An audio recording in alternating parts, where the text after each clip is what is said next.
గుజరాత్ వ్యాపారానికి ప్రశాంతతకు మారుపేరు. అహ్మదాబాద్ నగరంలో ఉదయం సూర్యోదయం ఎంతో అందంగా ఉంటుంది. కానీ ఆ రోజు ఉదయం ఆ సూర్యకిరణాలు ఒక భయంకరమైన విషయాన్ని వెలుగులోకి తెచ్చాయి. అప్పుడు సమయం ఉదయం 7 గంటలవుతుంది. అది అహ్మదాబాద్లోని నవరంగ్పురా ఏరియాలో ఉన్న Gujarat university girls hostel.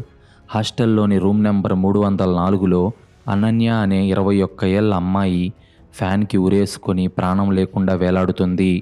Ananya MA literature చదువుతున్న సెకండ్ ఇయర్ స్టూడెంట్. చదువులో ఆ అమ్మాయి టాపర్. అందరితో ఎంతో కలివిడిగా ఉండే అమ్మాయి. అంత మంచి అమ్మాయి జీవితం ఇంత విషాదంగా మారడానికి కారణమేంటో తెలుసుకునే ముందు మీరు గనుక ఇలాంటి రియల్ క్రైమ్ స్టోరీస్ రోజు చూడాలి అనుకుంటే ఇప్పుడే ఈ వీడియోను లైక్ చేసి మా ఛానల్ను సబ్స్క్రైబ్ చేసుకోండి. మీరు చేసే చిన్న లైక్, ఒక సబ్స్క్రైబ్ మమ్మల్ని ఎంతో ఎంకరేజ్ చేసినట్టుగా ఉంటుంది. విషయం తెలుసుకున్న వెంటనే Ahmedabad crime branch DCP Vikram Jadeja రంగంలోకి దిగాడు. అతను అనన్య గదిని పరిశీలిస్తుండగా అనన్య మంచం కింద ఒక చిన్న ఎరుపు రంగు డైరీ దొరికింది. ఆ డైరీని తెరిచి చూసిన డీసీపీ జడేజా కళ్ళు ఒక్కసారిగా పెద్దవయ్యాయి. అందులో గత 6 నెలలుగా అనన్య తన మనసులోని మాటలను రాసుకొని ఉంది.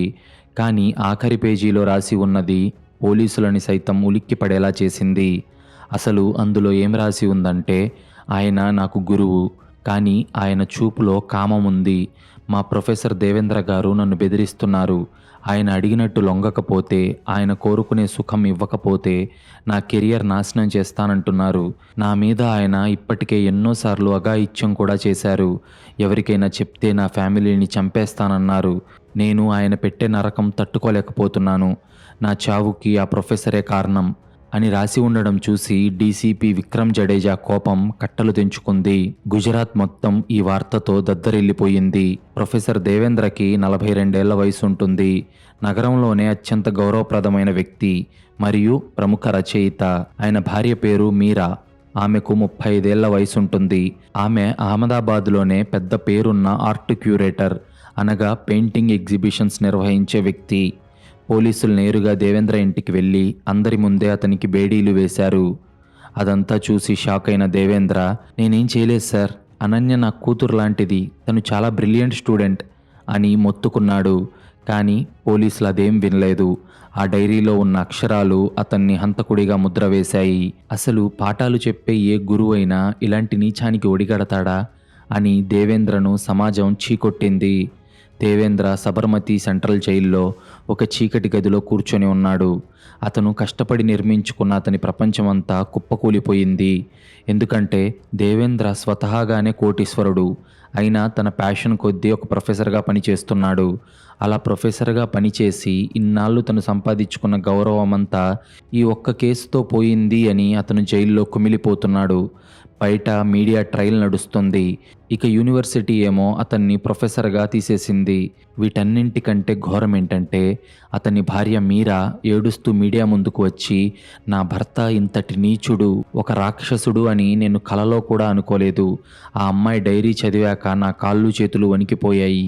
నేను అతనికి విడాకులిస్తున్నాను. ఆ పాపాత్ముడి ఇంట్లో నేను ఉండలేను. నాకు కలిగిన మెంటల్ టెన్షన్కి పరిహారంగా నా భర్త పేరు మీద ఉన్న ఆస్తులు మొత్తం కావాలని లీగల్ నోటీసులు పంపుతున్నాను అని మీడియాకు స్టేట్మెంట్ ఇచ్చింది. అదంతా చూసిన దేవేంద్ర ఒక నిలువెత్తు శవంలా మారిపోయాడు. అసలు అనన్య నా మీద ఇన్ని నిందలు వేస్తూ ఎందుకు అలా రాసింది? నేను ఆమెను ఎప్పుడూ ఒక్క మాట కూడా అనలేదే అని ఆలోచిస్తున్నాడు. దేవేంద్ర ఒక లిటరేచర్ ప్రొఫెసర్. అక్షరాలతో రాతలతో ఆయనకు 20 ఏళ్ల అనుభవం ఉంది. అలా ఒక రాత్రి అతను జైల్లో ఉండగా తన లాయర్ ద్వారా అనన్య డైరీ ఫోటో కాపీలను తెప్పించుకున్నాడు. ఆ డైరీని అక్షరం చదవడం మొదలుపెట్టాడు. సరిగ్గా అర్ధరాత్రి 2 గంటల సమయంలో డైరీలోని ఒక పేజీని చూస్తున్న దేవేంద్ర కళ్ళు ఒక్కసారిగా ఆగిపోయాయి. అతనికి ఒక అద్భుతమైన లాజిక్ తట్టింది. అదేంటంటే, అనన్య ఎడమ చేతి వాటమున్న అమ్మాయి. ఎడమ చేత్తో రాసేవాళ్ళు ఇంగ్లీష్లో టీ లేదా వై లాంటి అక్షరాలు రాసేటప్పుడు ఆ అక్షరాలు ఎడమ నుంచి కుడికి వాలి ఉంటాయి. కానీ ఆ డైరీలో ఆఖరి 3 పేజీల్లో ఉన్న అక్షరాలు కుడి చేతి వాటం ఉన్నవాళ్ళు రాసినట్లుగా కుడివైపుకు వాలి ఉన్నాయి. అది చూసిన దేవేంద్రకు మైండ్ బ్లాక్ అయింది. అంటే ఆ 3 పేజీలు అనన్య రాయలేదు అని, ఎవరో ఆమె చేతిరాతను ఫోర్జరీ చేస్తూ కుడి చేతితో రాశారు అని అతనికి అర్థమయ్యింది. అంటే అనన్య ఆత్మహత్య చేసుకోలేదు. ఎవరో ఆమెను చంపి ఆమె హ్యాండ్ రైటింగ్ని ఫోర్జరీ చేసి డైరీలోని చివరి ఆ 3 పేజీలు రాసి ఆ నేరం తన మీద వేశారు. కానీ అనన్యను చంపి తనని ఇరికించాల్సిన అవసరం ఎవరికి ఉంది అనేదే ఇప్పుడు దేవేంద్రకు పెద్ద ప్రశ్నగా మారింది. అనన్య చేతిరాతను అంత పర్ఫెక్ట్గా కాపీ చేయగల ఆర్టిస్ట్ ఎవరు అని ఆలోచిస్తూ ఉండగా ఒక్క క్షణం దేవేంద్ర బుర్రలో ఒక లైట్ వెలిగింది. పెయింటింగ్స్లో ఎక్స్పర్ట్ ఆర్ట్ క్యూరేటర్ కుడి చేతి వాటం ఉన్నది తన భార్య మీరాకే అనే సంగతి అతనికి గుర్తొచ్చింది. అసలు మీరాకు తన భర్తనైన నన్ను ఇరికించాల్సిన అవసరం ఏముంది అనే పాయింట్ మీద దేవేంద్ర తన లాయర్ గౌతమ్ ద్వారా జైలు నుంచే ఒక సీక్రెట్ ఎంక్వైరీ చేయించాడు. అప్పుడు దేవేంద్రకు అసలు నిజం తెలిసింది. మీరాకు సూరత్కు చెందిన ఒక పెద్ద టెక్స్టైల్ వ్యాపారితో అక్రమ సంబంధం ఉంది. దేవేంద్ర పేరు మీద అహ్మదాబాద్లో సుమారు 100 కోట్ల విలువైన పూర్వీకుల ఆస్తి ఉంది. మీరా విడాకులు అడిగితే ఆస్తి రాదు. అదే దేవేంద్రకి ఒక రేప్ అండ్ మర్డర్ కేసుల్లో ఉరిశిక్ష పడితేనో లేదంటే జీవితాంతం జైల్లో ఉంటేనో ఆస్తి మొత్తం మీరా భార్య కాబట్టి ఆమె పేరు మీదకు వస్తుంది. అందుకే దేవేంద్ర భార్య మీరా ఒక పక్కా ప్లాన్ వేసింది. దేవేంద్రకు ఫేవరెట్ స్టూడెంట్ అయిన అనన్యను బలిపశువుగా ఎంచుకుంది. అసలు హత్య జరిగిన రోజు రాత్రి ఏం జరిగిందంటే హాస్టల్లో ఎవరూ లేని టైంలో మీరా బుర్ఖా వేసుకొని అనన్య రూమ్లోకి వెళ్ళింది. అనన్య, నీ ప్రొఫెసర్ గురించి నాకు కొన్ని నిజాలు తెలిసాయి, మనం మాట్లాడాలి అని అనన్యను నమ్మించి లోపలికి వెళ్ళింది. అప్పుడు అనన్య, మీరు బుర్ఖా తీయండి మేడం, మీ ముఖం నేను చూడాలి, లేకపోతే నేను మీరు చెప్పేది ఎలా నమ్మగలను అని అడగ్గా, లేదు అనన్య, నా మొహం బయటకు తెలిస్తే నన్ను దేవేంద్ర చంపేస్తాడు. ముందైతే నాకు తెలిసిన నిజం నీకు చెప్తాను, ఆ తరువాత నీకు ఇష్టం ఉంటే నన్ను నమ్ము, లేదంటే వదిలేయి అని అనన్యను నమ్మించి ఆమె గదిలోకి వెళ్ళిన మీరా అప్పటికే తనతో తెచ్చిన మత్తుమందు కలిపిన జ్యూస్ను మాటల్లో పెట్టి అనన్యతో తాగించింది. కాసేపటికి అనన్య స్పృహ కోల్పోగానే ఆమెను ఫ్యాన్కి ఉరేసి చంపేసింది. ఆ తర్వాత ముందే దేవేంద్ర ఆఫీస్ నుంచి దొంగలించిన అనన్య అసైన్మెంట్ పేపర్స్ని చూస్తూ అనన్య చేతిరాతను పర్ఫెక్ట్గా కాపీ చేసి ఆ డైరీలోని చివరి 3 పేజీల్లో రాసి అక్కడ పెట్టింది. ఒక కోటీశ్వరుడితో సెటిల్ అవ్వడానికి తను కట్టుకున్న భర్తను జైలు పాలు చేసి ఒక అమాయకపు స్టూడెంట్ను పొట్టన పెట్టుకుంది మీరా. ఛీ, ఆస్తి కోసం, అక్రమ సంబంధం కోసం ఇంత భయంకరమైన కుట్ర చేస్తారా అనిపిస్తుంది కదా. అవును, చేస్తారు. అలాంటి యథార్థ సంఘటనలను ఆధారంగా తీసుకొని రూపొందించిందే ఈ కథ. దేవేంద్రకు నిజం తెలిసింది. కానీ దేవేంద్ర చేతులు జైలు ఊచల వెనక ఉన్నాయి. పోలీస్ ఆఫీసర్ అయిన డీసీపీ జడేజా దేవేంద్ర మాట నమ్మడు. హంతకుడు గదా, ఏవో కథలు అల్లుతున్నాడు అనుకుంటాడు అని దేవేంద్ర తనదైన శైలిలో ఒక లిటరేచర్ ప్రొఫెసర్ లాగా మైండ్ గేమ్ స్టార్ట్ చేశాడు. గుజరాత్లోని ఒక ఫేమస్ న్యూస్ పేపర్లో ప్రతి ఆదివారం ఒక సస్పెన్స్ నవల సీరియల్ లాగా పబ్లిష్ అవుతూ ఉంటుంది. దేవేంద్ర జైలు నుంచే తన లాయర్ ద్వారా ఒక గుర్తు తెలియని పేరుతో ఒక కథను రాసి ఆ న్యూస్ పేపర్కు పంపడం మొదలుపెట్టాడు. ఆ కథ పేరు ఒక ఆర్టిస్ట్ ఆడిన అబద్ధం. ఆ రోజు ఆదివారం, సమయం ఉదయం 8 గంటలవుతుంది. మీరా ఇంట్లో కాఫీ తాగుతూ పేపర్ చదువుతుంది. అలా మీరా సండే మ్యాగజైన్లో ఉన్న ఆ నవల కూడా చదవడం మొదలుపెట్టింది. చదువుతున్న కొద్దీ మీరాకు చెమటలు పట్టడం స్టార్ట్ అవుతున్నాయి. చేతులు వణికిపోతున్నాయి. ఎందుకంటే ఆ కథలో ఒక భార్య తన భర్తను ఇరికించడానికి ఒక అమ్మాయిని ఉరివేసి ఎలా చంపిందో, ఆ అమ్మాయి డైరీలో ఎడమ చేతి వాటమున్న అమ్మాయి రాతను కుడి చేతితో ఎలా ఫోర్జరీ చేసిందో అక్షరం పొల్లుపోకుండా కళ్ళకు కట్టినట్టు రాసి ఉంది. అది చూసిన మీరాకు మైండ్ బ్లాక్ అయింది. ఈ కథ రాసింది ఎవరు? ఆ రోజు రాత్రి నేను అనన్యను చంపడం ఎవరైనా చూశారా? నన్ను బ్లాక్మెయిల్ చేయడానికి కథ రూపంలో రాస్తున్నారా అని ఆమెకు పిచ్చెక్కిపోయింది. మరుసటి వారం మళ్ళీ ఇంకో ఎపిసోడ్ వచ్చింది. అందులో ఆ హంతకురాలు వాడిన ఇంక్ సాధారణమైనది కాదు. అది ప్యారిస్ నుంచి తెప్పించిన ఖరీదైన ఇంక్. ఆ పెన్ను ఇంక్ ఆమెను పట్టిస్తుంది అని రాసి ఉంది. మీరా వణికిపోతూ తన పెయింటింగ్ బాక్స్ ఓపెన్ చేసింది. అనన్య డైరీలో రాయడానికి తను వాడిన పెన్ ఇంక్ అదే. జైలులో ఉన్న దేవేంద్ర తన రాతలతో బయట ఉన్న మీరాకు సైకలాజికల్గా నరకం చూపిస్తున్నాడు. మీరా ఏమో భయంతో ఆ కథ రాస్తున్న ఆ గుర్తు తెలియని పేరు గల రచయిత ఎవరో పట్టుకోవాలని డిసైడ్ అయ్యింది.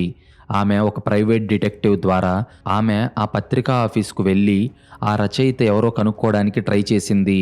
అలా న్యూస్ పేపర్ ఆఫీస్కి వెళ్ళిన మీరా, ఈ కథ రాసిన రైటర్ను నేను కలవాలి, ఆయనకు నేను ఒక బుక్ రాయడానికి ఆఫర్ ఇస్తాను అని చెప్పి ఆ రచయితని ఒక కేఫ్లో కలవడానికి అపాయింట్మెంట్ ఫిక్స్ చేసుకుంది. అపాయింట్మెంట్ ప్రకారం మీరా ఆ కేఫ్కి వెళ్ళింది. కానీ అక్కడ ఆ రైటర్ కోసం వెయిట్ చేస్తున్నది మీరా ఒక్కటే కాదు, crime branch DCP Vikram Jadeja కూడా అక్కడే ఉన్నాడు. అవును, జైల్లో ఉన్న దేవేంద్ర ఆ కథను పబ్లిష్ చేయించింది డబ్బు కోసం కాదు, మీరాని ఆ ప్లేస్కి రప్పించి పోలీసులకు దొరికేలా చేయడానికి. అప్పటికే దేవేంద్ర డీసీపీ జడేజాకు ఒక లెటర్ పంపాడు. సార్, అనన్య డైరీని కలర్ స్పెక్ట్రోమెట్రీ ద్వారా టెస్ట్ చేయండి. అందులో వాడిన ఇంక్ ప్యారిస్ బ్రాండ్, ఆ ఇంక్ మీరా వాడుతుంది. అలాగే డైరీ వెనక పేజీలను ఈఎస్డిఏ మిషన్తో చెక్ చేయండి, అనగా ఎలక్ట్రోస్టాటిక్ డిటెక్షన్ అపార్టస్ మిషన్తో చెక్ చేయండి. ముందు పేజీలో రాసిన అక్షరాల ఒత్తిడి వెనక పేజీల్లో పడుతుంది. ఆ ఒత్తిడి కుడి చేతి వాటం వాళ్ళదే అని ఫోరెన్సిక్ కన్ఫర్మ్ చేస్తుంది అని చెప్పగా, జడేజాకి ఆ టెస్టుల గురించి అంత నాలెడ్జ్ లేకపోయినా, అలాగే తనకు ఇష్టం లేకపోయినా ఆ నాలెడ్జ్ ఉన్న ప్రొఫెషనల్స్తో ఆ టెస్టులు చేయించాడు. రిపోర్ట్ దేవేంద్రకు పాజిటివ్గా వచ్చింది. డైరీలోని ఆ చివరి 3 పేజీలు ఫోర్జరీ చేశారు అని జడేజాకి అర్థమైంది. ఇప్పుడు కేఫ్లో మీరాను చూసిన జడేజా ఆమెను అదుపులోకి తీసుకున్నాడు. మేడం, ఆ కథ రాసింది ఎవరో కాదు, జైల్లో ఉన్న మీ భర్తే. ఆయన వేసిన ఉచ్చులో మీరు పర్ఫెక్ట్గా పడ్డారు అని మీరాను పోలీస్ ఇంట్రాగేషన్ రూమ్కి తీసుకెళ్లారు. అది ఇంట్రాగేషన్ రూమ్. మీరా ముందు కూర్చొని ఉన్న డీసీపీ జడేజా, మీరా, నీకొక నిజం చెప్పనా? మీ భర్త దేవేంద్ర అనన్య చేతిరాతను నువ్వు ఫోర్జరీ చేశావని చెప్పాక మేము ఒకసారి మళ్ళీ కన్ఫర్మ్ చేసుకోవడానికి ఆ రోజు హాస్టల్ సీసీటీవీలో బుర్ఖా వేసుకొని వచ్చిన మహిళ నడిచే తీరుని అబ్జర్వ్ చేశాం. అప్పుడే మాకు కూడా నీ మీద అనుమానం వచ్చింది. దాంతో అనన్య చేతి గోళ్లల్లో దొరికిన చర్మం డిఎన్ఏను నీ డిఎన్ఏతో కలిపి టెస్ట్ చేయగా అది కూడా మ్యాచ్ అయింది. నువ్వు అనన్యను చంపేటప్పుడు ఆమె గిలగిలా కొట్టుకుంటూ నీ చేతిని గీరింది. ఆ డిఎన్ఏనే ఈరోజు నిన్ను పట్టించింది. చెప్పు మీరా, ఎందుకు చంపావు ఆ అమ్మాయిని అని గట్టిగా అరిచాడు జడేజా. అప్పుడు మీరాకి ఇక తప్పించుకోలేను అని అర్థమయ్యి ఒక సైకోలా నవ్వుతూ నిజం ఒప్పుకుంది. అవును సార్, నేనే చంపాను. నాకు దేవేంద్రకి తరతరాలుగా వస్తున్న ఆస్తి కావాలి. దేవేంద్ర లాంటి ఒక చాదస్తపు మనిషితో నేను బతకలేను. అతనితో జీవితం నాకు చాలా బోరు కొట్టేసింది. అందుకే ఆ అనన్యని చంపి ఆమె చేతిరాతను ఫోర్జరీ చేసి అతని మీద నేరం వేశాను. ఆ అనన్య ఏడుస్తుంటే నాకు చాలా ఆనందం వేసింది సార్. ఎందుకంటే ఈ దెబ్బతో దేవేంద్ర లైఫ్ నాశనం అయిపోతుంది. దాంతో అతని పేరు మీద ఉన్న ఆస్తి మొత్తం నాకే వస్తుంది. అప్పుడు నేను హాయిగా నేను ప్రేమించిన వ్యక్తితో ప్రపంచమంతా తిరుగుతూ ఎంజాయ్ చేద్దామనుకున్నాను అని ఒక రాక్షసిలా నవ్వింది. పోలీసులు మీరా చెప్పిందంతా రికార్డు చేసి కోర్టులో సబ్మిట్ చేశారు. జైలు నుంచి దేవేంద్ర దేశాయ్ నిర్దోషిగా విడుదలయ్యాడు. కోర్టు బయట మీరాను పోలీసులు తీసుకెళ్తుంటే దేవేంద్ర ఆమెకు ఎదురుపడ్డాడు. అతని కళ్ళల్లో కోపం లేదు, ఒక రకమైన జాలితో, మీరా, ఆస్తి కోసం ఒక అమాయకురాలి ప్రాణం తీశావు. కానీ ఏ అక్షరాలనైతే ఆయుధంగా నువ్వు మార్చుకున్నావో అవే అక్షరాలు నిన్ను పట్టిస్తాయని మర్చిపోయావు. అబద్ధం ఎంత వేగంగా పరిగెత్తినా నిజం ఒక్క అడుగుతో దాన్ని తొక్కేస్తుంది అని చిన్నగా నవ్వాడు. అది విన్న మీరా ఏడుస్తూ పోలీస్ వ్యాన్ ఎక్కింది. ఆమెకు యావజ్జీవ కారాగార శిక్ష పడింది. దేవేంద్ర తన ఆస్తిలో సగం వాటాను అనన్య పేరు మీద ఒక ట్రస్టుకి రాశాడు. ఇప్పుడు ఆ డబ్బులతో ఎంతోమంది పేద స్టూడెంట్స్కి స్కాలర్షిప్స్ ఇస్తున్నాడు. పోయింది అనుకున్న దేవేంద్ర పరువు ఇప్పుడు మళ్ళీ తిరిగి వచ్చింది. ఇప్పటిదాకా అతన్ని నేరస్తుడిగా చూసిన సమాజం అతన్ని ఒక బాధితుడిగా చూడటం మొదలుపెట్టింది. కానీ ఒక అమాయకపు స్టూడెంట్ ప్రాణం పోయిన గాయం మాత్రం ఎప్పటికీ మాసిపోదు కదా. చూశారుగా, అతి నమ్మకం ఎంత ప్రమాదమో. మన పక్కన ఉన్నవాళ్లే మనకు శత్రువులుగా మారచ్చు. ఒక చిన్న డైరీలో రాసిన అబద్ధం ఒకరి ప్రాణం తీసింది, మరొకరిని జైలు పాలు చేసింది. నేరం ఎంత పర్ఫెక్ట్గా చేసినా చట్టం కళ్ళకు గంతలు కట్టలేరు. అప్రమత్తంగా ఉండండి, ఎవరిని గుడ్డిగా నమ్మకండి. ముఖం మీద ఉండే చిరునవ్వు వెనక ఎలాంటి రాక్షసత్వం దాగి ఉందో ఎవరికి తెలుసు. మీకు గనుక ఈ రియల్ క్రైమ్ స్టోరీ నచ్చినట్లయితే ఇప్పుడే ఈ వీడియోను లైక్ చేసి మా ఛానల్ను సబ్స్క్రైబ్ చేసుకోండి. మీరు చేసే చిన్న లైక్, ఒక సబ్స్క్రైబ్ మమ్మల్ని ఎంతో ఎంకరేజ్ చేసినట్టుగా ఉంటుంది.